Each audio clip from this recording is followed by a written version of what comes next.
What up, folks? I'm ultrazillatoys, and this is the ultrazillatoys News Weekend Update. The only toy news, not for views, but for all of yous. On this episode, I don't have a lot of time today.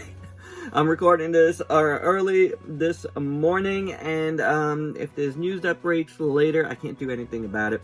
Got a very, very busy day starting from noon on, so I have to get this done. Whatever else comes out possibly today or I unearth, we'll have to cover it next week. So without any further ado, let's just get to the news. Let's kick things off with HIYA Toys because they've announced another variant. It is the Heat Ray Godzilla 2014. And yes, the Godzilla 2014 is just hitting here in the US. Shops are getting it all around. I did see it at Midtown Comics. I do have mine at BBTS in my pile of loot. And I'm just waiting for a couple of other things to come in to ship that out. I have a lot of stuff to review here before that anyway. But do expect my review to come out soon. However, this does look pretty cool. It looks like they changed something about the head. Obviously, the dorsal fins are different, and obviously it comes with an effect part. The only problem is, you know, the other one's just coming out, and this one almost looks improved, so they kind of keep shooting themselves in the foot with that, which is one of the many problems I keep having with HIYA Toys. As far as the figure itself, again, the beam doesn't look quite right to me. Like, the 2014 beam is a very, very skinny beam with, like, kind of a little bit of extras all around, but yeah, it's a little bit off, but the main problem is the shipping to the US, as always. That's my biggest deal with HIYA, is they need to get their shipping in order. To that end, though, HIYA did announce some schedule of releases coming in March. The two Shimos, the Stylus series, and the regular basic. And then for April, we're getting the King Ghidorah and Godzilla from Godzilla vs. King Ghidorah. And in May, we're getting Godzilla Evolve finally, and the Heat Ray Godzilla from Godzilla vs. King Ghidorah. Now, do note on all of these dates are the release dates in Hong Kong, China, that side of the world. It's not release dates for the US. Those are gonna come way later, and again, that is the big problem here.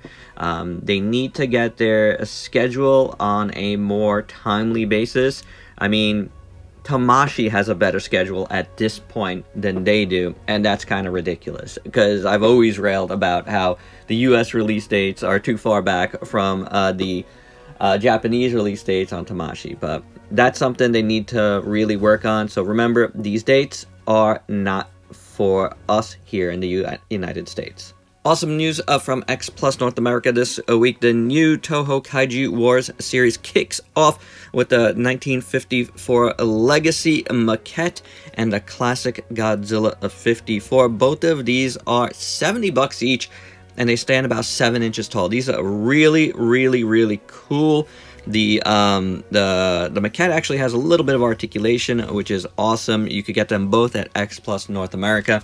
I've actually already put in my pre-order for the maquette because I missed out on the Movie Monster Series maquette, and which was like, special thing. You had to get special in special ways. And this is actually cheaper now to get than that one, and this looks way better.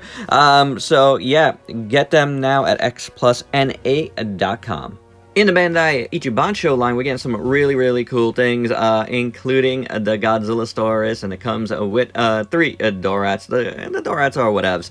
But the Godzilla Saurus, man, that is superb. Speaking of Godzilla vs. King Ghidorah, right? This looks amazing. Definitely something I want. Again, the Dorats could be better. They're just coming in gold and not painted. And then we're getting Godzilla 1991 as well in this series, as well as a, charging a version of that. And then we're getting a Heisei Mothra figure, Mothra Lara, that looks beautiful.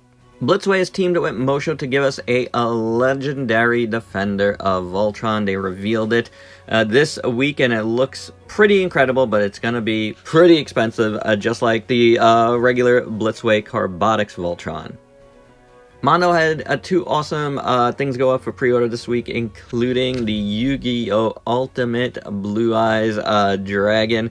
And this looks awesome. It is a giant vinyl figure of the dragon. I love how this looks. I mean, this might be a get here because I'm loving it. It's going to be about 150 bucks, but holy cow, it looks great. And also, what looks incredible is the Adventure Time pack of Jake and Finn. And then there's an exclusive pack that includes BMO and the little elephant guy, I forget his name. But I think this is amazing. We love Adventure Time here. Ultrazilla Jr. is a big fan. Me and my wife were big fans. Of these two things, if I have to choose, it might be this set because this just looks incredible. There's a standard version without the two little characters. I'd rather have the exclusive version if it's still available, but I'm not sure either way because either way, they're pretty pricey, and you know, like, you gotta pick and choose your battles. And then Mezco finally put up for pre-order their Samurai Jack, which looks awesome. I've seen this in person, and these official pics are just gorgeous. It is up for pre-order right now. I am not getting this, despite being a huge Samurai Jack fan. It looks great, though, so if you're into this, go pre-order it right now. And then 3-0 has a dead Optimus Prime coming, a dying Optimus Prime, a sleep mode Optimus Prime. It is the mold we've seen before in their M Deluxe line that we've reviewed here, but this is a good variant. And in their Ultraman anime line, we're getting a Jack. From the Ultraman Arc, a movie that is premiering here in the US at KAIJU Brooklyn this year, we're getting the SHF Ghoul Arc, The Dark Warrior. So if you want this, the pre-orders are open right now. And then the Soul of Chogokin is releasing another Super Robot Wars figure, and this one looks awesome. I forget the guy's name, but he looks great. Then we're getting another Chogokin Mickey. And then you saw me show off the little Chogokin robot. Well, there's going to be a giant version, and all of these were on display at a Chogokin festival in Japan. Marvel Legends revealed a whole Gamer-verse Spider-Man 2 wave this week, and some highlights were this Venom that looked really, really nice, a Kingpin that's kind of like a weird, like, comic book slash MCU one, and then this Spidey that is a little Venomized as well is really nice. That Titano and Flash set that I mentioned here before goes up for pre-order this week, and it does appear to be part of the Godzilla Kong crossover, so that's very interesting. I think I do want to get the Titano and swap the head with one of the other Kong heads I have here. Mafex is releasing a new Darth Vader with a little Anakin head, which is pretty cool. Then in the Mattel Superstars line, we're getting a great Muta figure, and I really love this classic look for the Muta. I love Muta, so maybe if I see this ever in store, I might pick it up. We'll see. And then in the Storm Arena line, we're getting a Ryu. This is kind of a known thing, but these are the official picks. And this is from Street Fighter 3 Alpha. And then Mythic Legions has a new, like, you know, gray alien dude. Greyborn, I believe his name. Like a gray alien warrior guy. This is really, really nice. They had like a variant of this before, didn't they? In Bandai's Figurized Standard Amplified line, we're getting a Kaiser Greymon, which looks good. And then in the SMP line, a Voltez of 5. Funko continues their Jumbo Chan line with the Green Ranger, which looks really, really good. These are kind of like lottery releases, so if you want one of these, you have to sign up for it, and they are like 250 bucks. So for me, it's a no-go, although I do think they look better than their other stuff. DST revealed 2 more Lord of the Rings figures with Aragorn and Galadriel, and they both look pretty decent. And then we're getting a Supreme G1 Optimus Prime, and this is going to be an exclusive in Japan.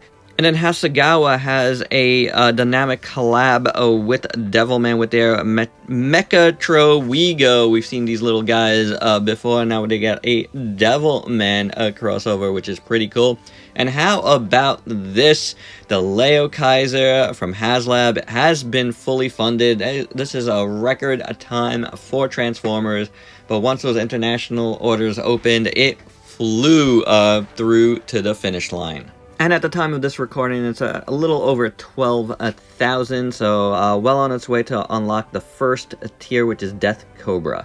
And last but not least, the Bandai Namco Cross Store opens this Friday here in Brooklyn, and I will do my best to get there as soon as possible and give you guys a video and photos, you know, of the lay of the land and what they all have there. These are some of the lines you can expect. And there you go, guys. That's the Ultra Z News. Hope you dug it. Let me know your thoughts down below on any of these.